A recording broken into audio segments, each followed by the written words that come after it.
Well, hello again. I'm Stan Prowse. I'm a lawyer in Carlsbad, California. We're going to talk today about some things about selling or buying a house. We're going to talk first about what you do if you're a seller. If you're a seller, well, first of all, you better pick the place up and make it look pretty. You also ought to take care of some things that will make it obviously difficult to sell the house if they exist. Do you have any stains around any place? Don't just cover them up. Somebody will find them. Make sure you know why the water stains are there and fix the water stains.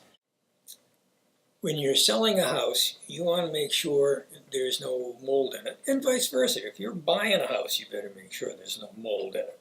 Mold is a big deal. If you're selling a house, get rid of it. And that means first you have to look for it. So you should look all over the place where things might be damp and moldy and make sure that you clean it up. Now, if it's all black and nasty, then cleaning it up probably isn't going to be sufficient because it'll come back again after you've moved out, which is a bad idea. So if you find something that's really stinky, you better get some environmental remediation people to come and look at it and get rid of it for you. Now let's talk about slabs. Years ago, there used to be a lot of slab cracks. Builders and engineers have become better at pouring foundations that don't crack. You want to go outside and look around the perimeter of the house. Look underneath the bottom of the stucco.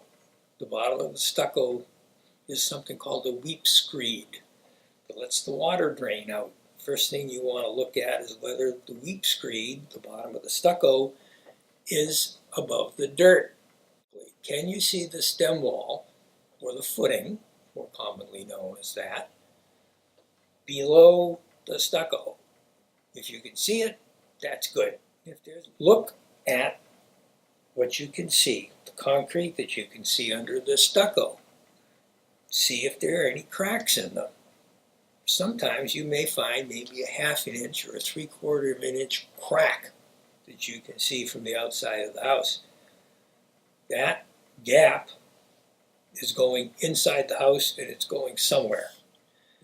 Do not try to hide things that might be wrong. Make sure everything in your house is working properly. If you can fix anything that isn't working properly, that will assist you when the buyer of your house sends an inspector to look at it or inspects it himself or herself or themselves. You will be asked by the realtor to make a disclosure report. This is required by law when you are selling a personal residence. Exactly the transfer disclosure statement. It's a couple of pages, and it will ask you in the second big block about everything that's in the house. It will ask you in the third big block, are you aware of any of the following? And then it will list a bunch of things that will be prejudicial if you say, yes, you are aware of them, such as neighborhood noise problems, such as improvements or alterations made without permits. Do not lie on the transfer disclosure statement. Very bad idea, because if you do, someone's likely to find out and it will cause a lot of problems.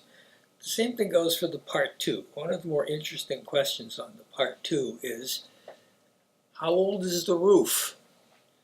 Well, you probably don't know how old the roof is. Do not guess how old the roof is. If you don't know how old the roof is, put don't know. Very simple. The statement about how old the roof is will influence somebody whether or not to think the roof is leaking.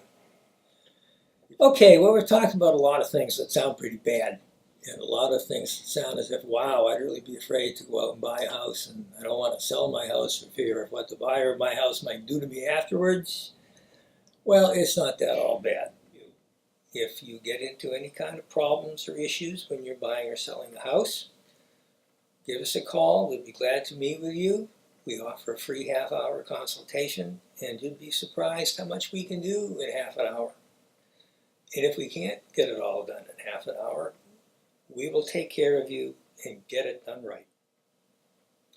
I'm Stan Prowse. I'm looking forward to meeting you.